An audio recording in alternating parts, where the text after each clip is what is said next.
So it's been more than a week since the Switch 2 was released on June 5th. It's been doing pretty well so far. About 3.5 million units has been sold worldwide.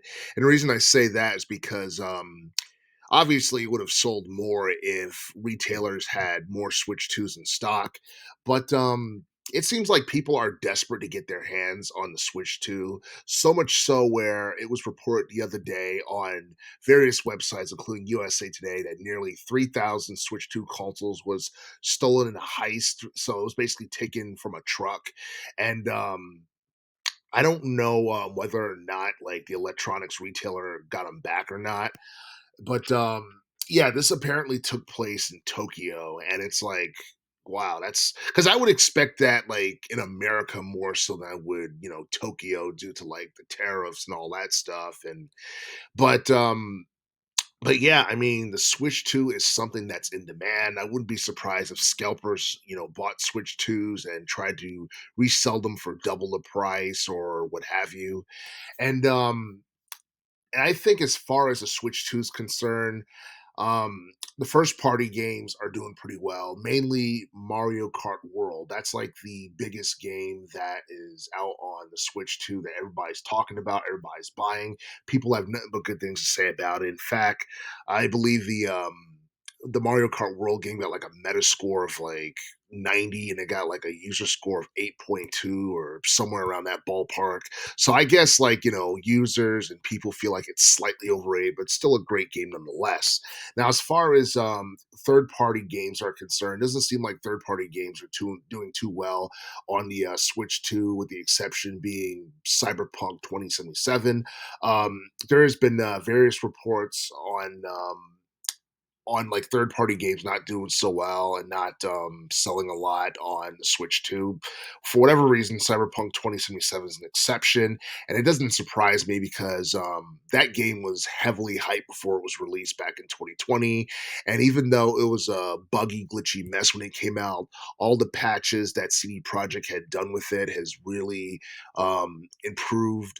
The quality of the game substantially, and I think it's sold like 30 million units like worldwide since its release. Like it's done really really big in sales, and I believe CD Projekt is working on a sequel for that. And I believe right now the title is like Cyberpunk 2, but I don't know. I haven't heard like too many details or updates regarding that.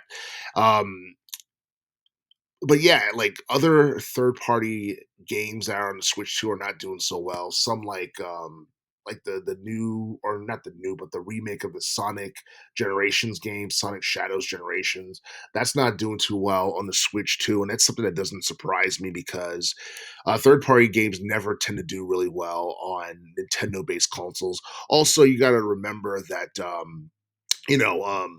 Sonic at one point was the face of Sega back when it was making its own consoles. I mean, Sonic the Hedgehog is still the face of Sega, but obviously, like throughout the '90s, for the most part, even like the 2000s to some extent, Sonic was pretty much was considered competition in Nintendo's Mario. So obviously, a Sonic game is not going to outshine a Mario game on a Nintendo console. So I think that's something that's expected. The Witcher 3, I believe that came out 10 years ago. And I believe there's a Switch version of that game that came out back in 2019. That's not doing too well on the Switch too. And yeah, it's an old game, but the thing is, The Witcher 3 is considered to be one of the best RPGs of the teens decade. And I believe the Switch 2 is backwards compatible, so you would be able to play that game on the Switch too. But yeah, I mean like I don't think third party games are really that much of an appeal to people who buy the Nintendo Switch, especially considering like what type of games like Nintendo makes and who they're trying to cater to in terms of their audience. I don't think a complex adult themed RPG is something that's really going to stand out as much on a Nintendo console as it would on the PlayStation 5 or even like the Xbox Series X or PC. So something like that really does not surprise me. And You look at Final Fantasy VII, the remake. That was something that was supposed to be coming on the Switch 2 as well, and I'm not sure if it's out or not yet. I don't remember, but I haven't heard any reports of it. Like standing out or anything like that. Because I know for a fact that like Final Fantasy VII remake was supposed to be coming to um, the Switch too. And the thing is, like even so, I mean, Final Fantasy is not as popular as it used to be. And yeah, even though Final Fantasy VII and the 7 series is like really popular, like, the original game and Crisis Core and Rebirth are all popular. Um, it's not as big as it was back in the 90s decade. And I feel like Final Fantasy was a bigger attraction on Nintendo consoles back in the 90s compared to right now because throughout the 2000s, for the most part, we didn't get any high profile um, Final Fantasy games on any of the main home consoles, at least not to my knowledge.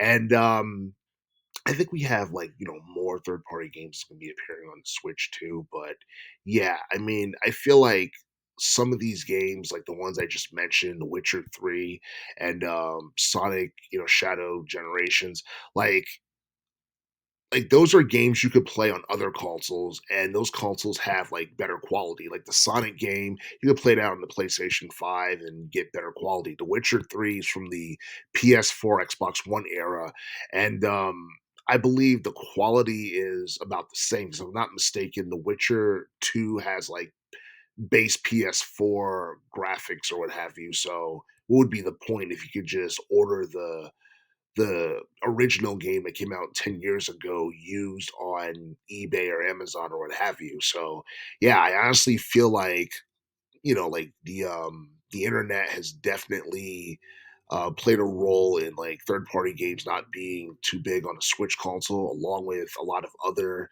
um, along with a lot of other consoles being available. Xbox supposed to be releasing their portable or their handheld game system this upcoming fall in October, and then you got the Steam Deck.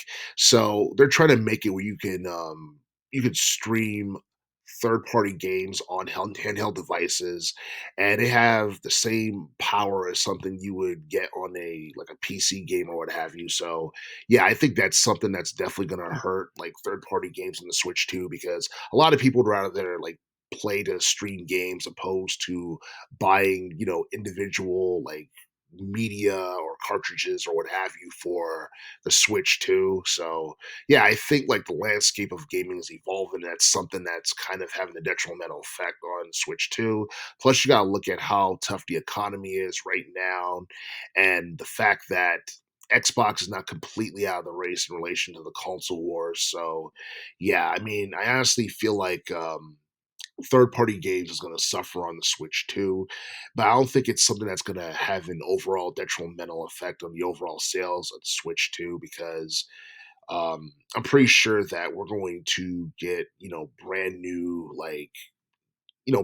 like main video games within the Mario and within the Zelda series, because we're definitely going to get a brand new like Zelda game on the Switch too, and we're definitely going to get like another video game that is either a sequel to or is basically a spiritual successor to Super Mario Odyssey on the Switch too sometime in the future.